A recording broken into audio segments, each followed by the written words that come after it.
The Dubbing King software, comprehensive audiovisual translation, AVT software for Windows. The Dubbing King software caters for various audiovisual translation AVT modes. It is used for subtitling, translation, and the dubbing processes. Why should you soundproof a room meant for audio recording? A vocal booth, otherwise known as a recording booth or sound isolation booth, is an enclosed structure built to provide the best possible isolation in terms of sound transmission. Vocal booths are most commonly used to record vocals and solo instruments without the recording being compromised by any outside sounds. When setting up a home recording studio for music production, podcasting, or other kinds of audio work, there's one important thing that you'll need to prioritize: soundproofing.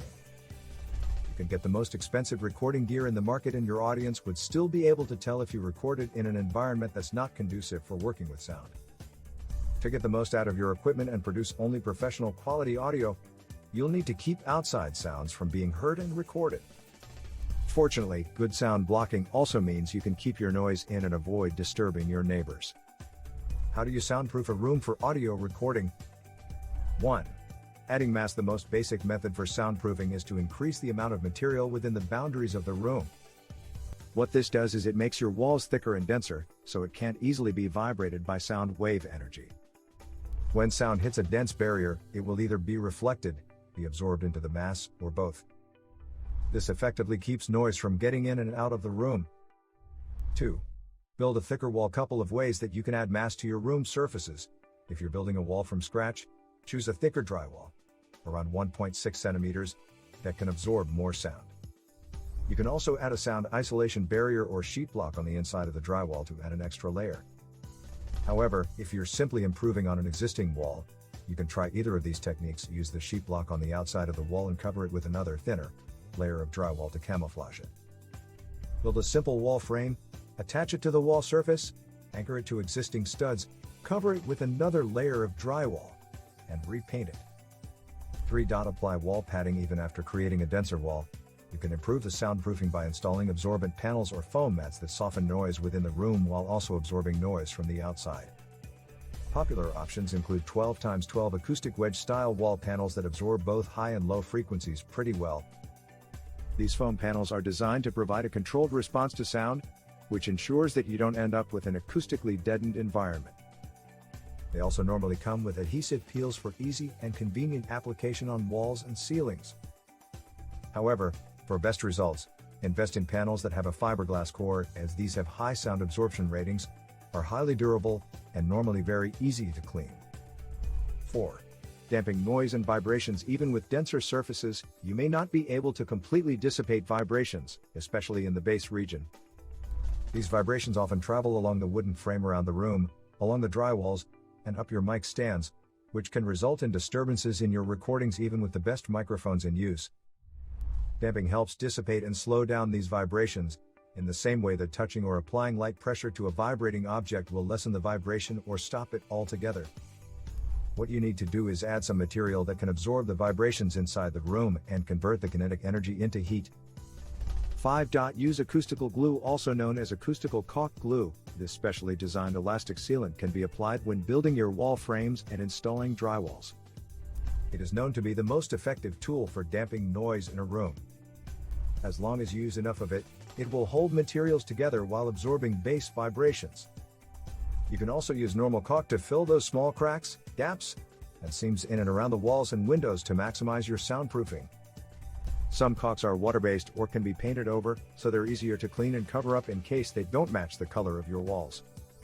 6. Decoupling structures and equipment. Image via Shutterstock. Decoupling is simply the isolation of your wall surfaces and equipment from the outer boundaries of your room, from where vibrations will normally be transmitted. By keeping them away, you eliminate shaking that causes unnecessary noise and buzzing sounds. When you don't have the option of tearing down your walls or building a new one to add insulation and soundproofing materials, this is definitely a favorable option. It's also good for getting clearer instrumental sounds for separate microphones in isolated booths. Here's how you can start decoupling structures. 7. Create air gaps when your inner wall elements don't touch and therefore can't utilize an acoustic sealant to hold your walls and ceilings together. You can use whisper clips and channels.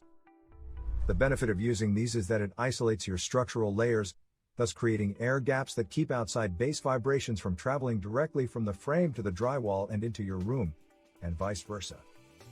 Even if you have already filled your wall with rigid fiberglass and used an acoustical sealant to stick a drywall onto, you can use the whisper clips and channels to create a secondary wall to achieve the same isolating or floating effect.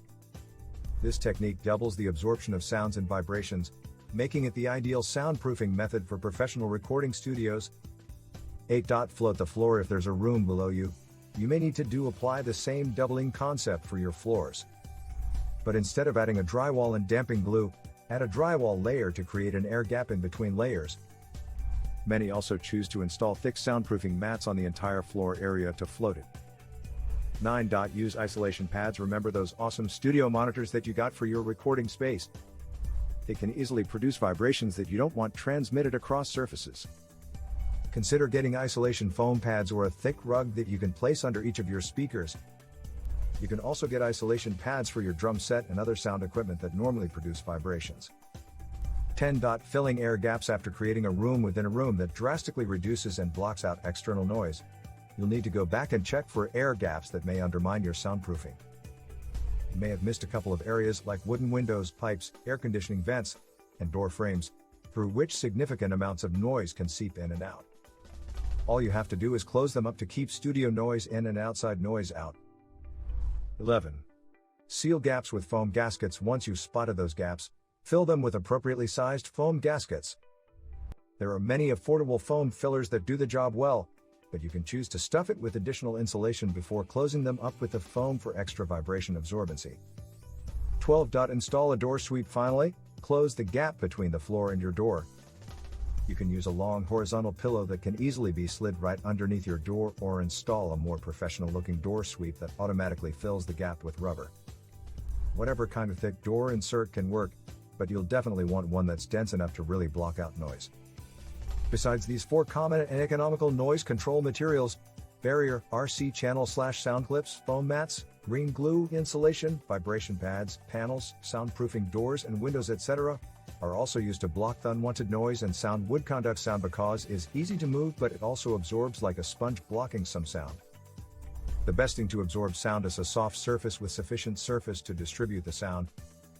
For example, rock wool insulation is quite good, but the best thing is a combination of materials. Can you soundproof with egg cartons? So, unlike egg crates, there is one big difference. They are made of soundproofing material. That way, not only that acoustic foam panels will prevent the noise from outside, but because of this egg shape also prevent the unwanted echo. As we mentioned, these panels might be behind the myth for egg cartons. So the bottom line is that almost all soundproofing methods will work both ways. Decoupling is designed to isolate the inside of a room from the outside, while adding mass helps to absorb sound waves. In general, soft, pliable, or porous materials, like cloths, serve as good acoustic insulators, absorbing most sound, whereas dense, hard, impenetrable materials, such as metals, reflect most.